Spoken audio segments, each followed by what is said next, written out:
Сәлем достар!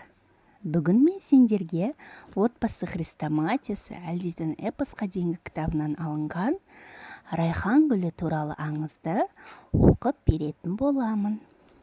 Ең алдымен менің каналыма тіркеліп, міндетті түрде ертегілерімді соңына дейін тыңдап шыға қойыңдар. Оғыздың ханы Қарабура әулиенің қызына үйленеді. Есімі Бегім екен. Өте ажарлы болғасын, жұрт оны Бегім сұлу деп атапты. Бірде хан аңға шыққанда, бүркітінің томағасын ұмытып кетеді. Атқосшыны томағаға жұмсайды. Ол Бегім сұлуды көріп, ақыл есінен айрылады. Ертесіне есін әрең жинап, қайтып келеді. Патша қаһарланып, неге кешіктің деп дүрсе қоя береді. Ол қорыққаннан, ханым, білегімнен ұстап жібермей қойды деп өтірік айтады. Хан ашуланып, үйіне келеді.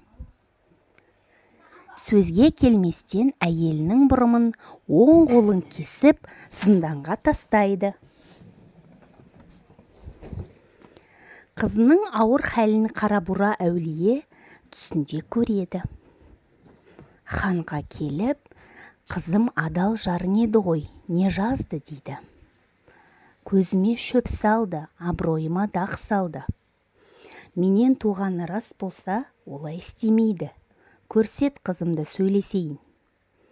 Жоқ, жоғал қараңды көрсетпей, дейді хан нөкерлеріне. Мынаны сүйреп шығыңдар, дейді. Қарабура әулие, қызым кінәсіз болса, бүгін түнде қолы мен бұрымы қалпына келсін. Жазықсыз жапа бергенің үшін қалаңды жылан бассын деп дұға жасайды. Түнде Бегім сұлудың қолы мен бұрымы Алланың құдіретімен қалпына келеді.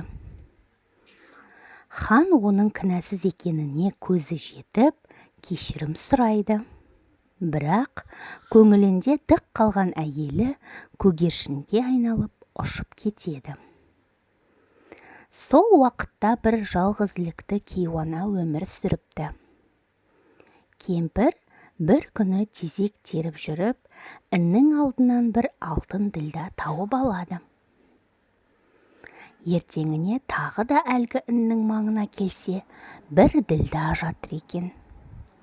Осылайша кемпір күнде алтын ділда алып кетуді әдетке айналдырады. Жағдайы оңалып, малы көбейе бастайды. Оны байқаған жұрт кемпірді әңгіме қылады. Бұл әңгіме ханға жетеді. Хан кемпірді алдырып, қорқытып отырып, шындығын айтқызады. Хан істің ақ қарасына көз жеткізу үшін інді аңдытады. Бір жылан сол іннің аузына күнде бір алтын ділда шығарып тастайды екен. Ханның нөкерлері ақылдасып, інді қазбақшы болады. Інді қазса, жер астынан алтынға толы бірнеше сандық жатады. Ханның адамдары елге мол қазынамен оралады. Әлгі сандықтың барлығын шығарып алады. Шаһарға келіп кіре бергенде, әлгі сандықтар ордалы жыланға айналып, жерге түсе бастайды. Баяғы Қарабура әулиенің қарғысы есіне түскен халық дүрлігеді. Қаптаған жылан қара халықты шаға бастайды. Ел жұрт үйінен безіп, қаласы қаңырап бос қалады. Бегім сұлудың қолы мен бұрымы көмілген жерден райхан гүлі өсіп шығады. Халық сол жерді қастерлеп, биік мұнара тұрғызады. Мұнараның төбесінде әлі күнге дейін көгершін отыр екен. Айналасында райхан гүлдер жайқалып тұр деседі.